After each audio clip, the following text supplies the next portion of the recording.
السلام علیکم۔ آج کی حدیث مسند احمد سے لی ہے اور یہ حضرت امام حسن رضی اللہ تعالیٰ عنہ کی مرویات میں سے ایک حدیث ہے۔ حدیث کچھ اس طرح سے ہے کہ حضرت امام حسن رضی اللہ تعالیٰ عنہ فرماتے ہیں کہ نبی صلی اللہ علیہ وآلہ وسلم نے مجھے ایسے کلمات سکھا دیے ہیں جو میں وطروں کی دعائے قنوت میں پڑھتا ہوں، اور وہ یہ ہیں: اللہم اہدنی فیمن ہدیت وعافنی فیمن عافیت وتولنی فیمن تولیت وبارک لی فیما اعطیت وقنی شر ما قضیت فانک تقضی ولا یقضى علیک انہ لا یذل من وعلیت تبارکت ربنا وتعالیت۔ اس کا ترجمہ اس طرح سے ہے کہ اے اللہ، اپنے ہدایت یافتہ بندوں میں مجھے بھی ہدایت عطا فرما، اپنی بارگاہ سے عافیت ملنے والوں میں مجھے بھی عافیت عطا فرما، جن لوگوں کی تو سرپرستی فرماتا ہے انہی میں میری بھی سرپرستی فرما، اور اپنی عطا کردہ نعمتوں کو میرے لیے مبارک فرما، اپنے فیصلوں کے شر سے میری حفاظت فرما، کیونکہ تو فیصلہ کر سکتا ہے، تیرے خلاف کوئی فیصلہ نہیں کر سکتا، جس کا تو دوست ہو جائے اسے کوئی ذلیل نہیں کر سکتا، تو بڑا بابرکت ہے اے ہمارے رب اور بڑا برتر ہے۔ اب اس حدیث کی وضاحت کے سلسلے میں اگر میں بات کروں تو یہ ہے کہ یہ وہ کلمات ہیں جو نبی اکرم صلی اللہ علیہ وآلہ وسلم کے سکھائے ہوئے کلمات ہیں دعائے قنوت کے لیے وطر میں، اور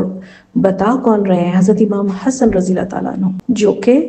نواسۂ رسول بھی ہیں، جو کہ اہل بیت ہیں۔ ہم ان کی بتائی ہوئی جو دعا ہے، یہ دعائے قنوت یہی ہے اصل میں، اور اسی کو ہمیں اپنے وطر میں پڑھنا چاہیے دعائے قنوت کے طور پر۔ پھر اس دعا کے اندر جو الفاظ ہیں نا، وہ ان پر اگر آپ غور کریں تو اس میں ہدایت، عافیت، سرپرستی یعنی اللہ کی سرپرستی، اللہ کی عطا کردہ برکت اور شر سے حفاظت کی دعا طلب کی گئی ہے، اور اس کا مقصد اس دعا کا یہ ہے کہ اللہ تعالیٰ کی عظمت اور اس کے فیصلے کی قدرت کو ظاہر کرنا ہے، اور دعا میں عاجزی بھی ہے، اللہ پاک سے مدد کی طلب بھی ہو رہی ہے، اور اس کے فیصلوں پر ایمان کا اظہار کیا جا رہا ہے۔ اور پھر آپ تعلیم کا انداز دیکھیں اس حدیث میں کہ نبی اکرم صلی اللہ علیہ وسلم نے حضرت امام حسن رضی اللہ تعالیٰ عنہ کو یہ دعا سکھا کر نہ صرف اپنے اہل بیت کو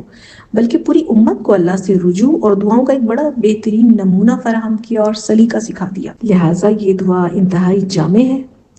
اور ایک مسلمان کے ایمان کو مضبوط کرتے ہیں۔ یہ الفاظ اگر آپ سمجھ کر اس کے ترجمے کو ذہن میں رکھتے ہوئے یہ دعا اگر آپ پڑھتے ہیں دعائے قنوت وطر میں، تو آپ دیکھیں آپ کو اس میں اللہ تعالیٰ کی قدرت پر بھروسہ ہو رہا ہے، وہ آپ کا ایمان بلکہ بڑھتا ہے۔ تو یہ جو حدیث ہے دعاؤں میں خشوع اور خضوع کے ساتھ اللہ کی طرف رجوع کرنے کی ترغیب دیتی ہے بیسیکلی، تو ہمیں اس کے اوپر عمل کرنا چاہیے۔ اگر ہم اس کی تخریج کے بارے میں اگر میں بات کرتی ہوں تو یہ حدیث جو ہے وہ مختلف اور احادیث کی کتب میں بھی انہی الفاظ کے ساتھ مروی ہے، جو اس کے مستند ہونے کی دلیل بھی ہے۔ تو یہ حدیث صحیح کے درجے کی ہے کیونکہ اس کے راوی ثقہ ہیں، ٹھیک ہے۔ اور دوسری جو احادیث کی کتاب ہے، یہ تو میں نے مسند احمد سے لی ہے، سنن ترمذی میں بھی یہ دعا آئی ہے حدیث نمبر 464 نمبر پر، پھر سنن نسائی میں آپ کو